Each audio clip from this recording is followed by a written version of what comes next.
Hey guys, what is up? My name is PandaMaster, and welcome to my spoiler-free review of episode 1 of The Falcon and the Winter Soldier. That's right, boys, I'm back. I'm late, I know. What else is new? But we're here to talk about it. I should be on time with the next episode, barring any, other...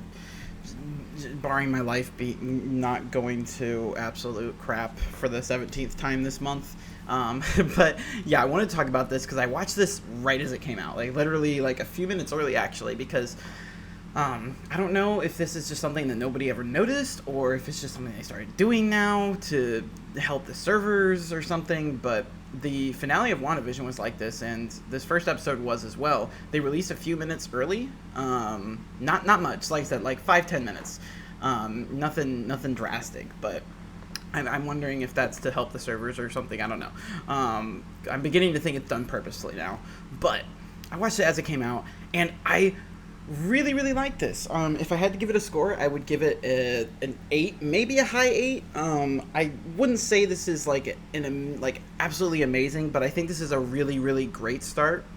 I think in terms of the narrative pacing, I'm very curious to see how this compares to WandaVision, because I think in terms of overall length this will run about the same, because a lot of WandaVision episodes are shorter, whereas this, at least we assume, is going to be around the same time each episode, right? It's not doing all of the sort of, let's say, liberal film choices made in WandaVision. That's not meant to be a dig. Like, I don't know how... I wanted to describe it in a quick way. Yeah, so I think this is done really well, but I'm curious to see, 6 episodes versus 9 episodes, how that's going to affect the pacing, because that was one of my biggest issues with WandaVision, is that it took too long. This essentially felt like a, set things up episode, which I really enjoyed. We spent a large chunk of time just setting up what is going on in Sam Wilson's life and what is going on in Bucky Barnes' life. In fact, well, again, I'll stay away from spoilers. I was going to say something, but some people might be upset about that if I say that. But, yeah, I think there's some really interesting stuff going on there. I need to figure out this guy's name. Hold on. Well, I know his name. I just am trying to find out the actor's name. But whoever plays Torres is really... I really like his character so far. I think it's interesting. Danny Ramirez as Joaquin Torres. Yeah, I like him so far. I think it's interesting. I'm curious to see how much will go... Like, what this felt like to me.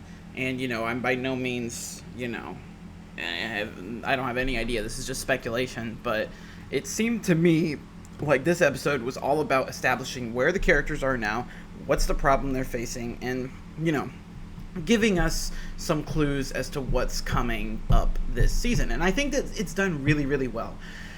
I think it's something that the WandaVision series didn't really do. At the start, it took a while to really figure out what that show was, whereas I think The Falcon and the Winter Soldier does a really good job at basically laying down everything into, like, this is what to expect in this show, while keeping actual, like, legitimate plot details at a minimum, if that makes any sense. Plot details in terms of, like, the Flag Smashers and, these antagonists to face this season, and, what brings Bucky and Sam together and all of that. We don't know too much about that yet. Like, a little bit, obviously, because you need to have something there. But this was mostly just, like, a setup episode, which I think is done really well. And I think setup episodes are fine. The problem with them becomes when there's too many, and that's where I just felt that WandaVision just sort of, that was one of WandaVision's problems.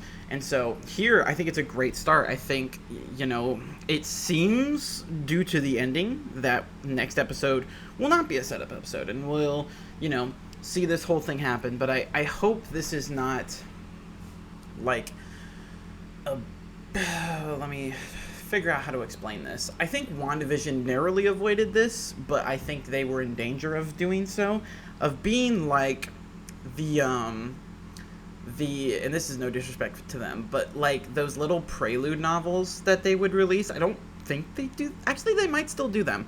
Before every MCU movie, they would do like a prelude, which would like kind of set up the events, but like nobody ever reads them or does anything like that. I think they're geared towards kids. And you know, it's just like a little, like, I don't know, 50, 100-page short story setting up the film. That's almost what WandaVision felt like. I don't think so in its entirety, but you could tell, at least in some aspect, it's setting up the events of Doctor Strange: The Multiverse of Madness, right? And you know, the future of Scarlet Witch. It feels like 100%. Well, not 100%, but it feels like, you know, one of the focuses of the show was to set up a movie, not to be its own thing. And I think that's one of the core problems of WandaVision as well. Now, the Falcon and the Winter Soldier, well, one, I don't know what it would be setting up. To be frank, we don't have any Captain America movies coming anytime soon or anything like that. So I'm curious, but that's one thing, I guess. I don't think anything. This show has not given me any indication that it is going to be that, but that is something I'm semi-worried about because of WandaVision. Again, I don't think WandaVision did that in entirety. I think it was, you know, kind of tiptoeing dangerously close to it.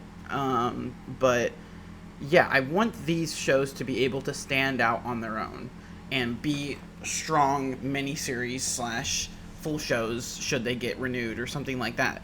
And I think WandaVision, again, does that. It teeters the line, but I would like the Falcon and Winter Soldier to be stronger than that. And so I'm hoping that we see that throughout these episodes. And I think having, you know, 6 episodes, from as far as we know, they seem to be narratively structured similarly, which, again, I'm not against experimentation, because I think WandaVision was a really cool idea. And again, I thought some episodes were absolutely phenomenal, and I really love some parts of it. I don't want to come off as like I hated WandaVision, because that's not true. But this seems to be more like Phase 2 era MCU, and I mean that in a good way, because I personally think that Phase 2 of the MCU was where the MCU was at its strongest, because it kind of had gotten into a flow, but before things got like formulaic. That's where we got like the Winter Soldier, Guardians of the Galaxy, you know, all sorts of cool projects. Ant-Man, I believe, because I think Ant-Man is classified as the last movie of the second phase, because it came out after Age of Ultron. They lumped it in with the second phase, and I think Captain America was start of the third.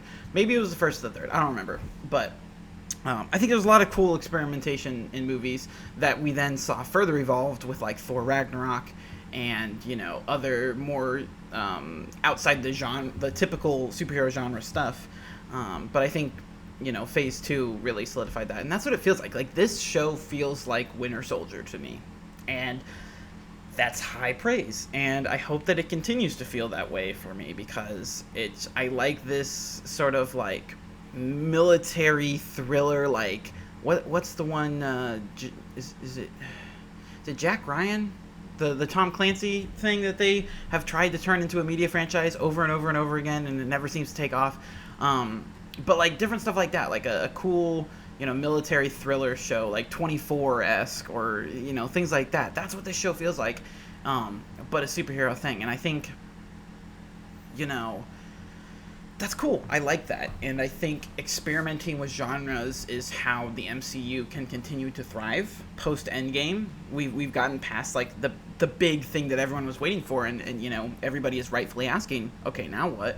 And I think this is the way to go. I've been saying this for years, you know, ever since Logan. I've been saying, you know, we need more experimentation in the superhero genre instead of just following the quote-unquote superhero formula, because there's a lot of different ways to tell a story.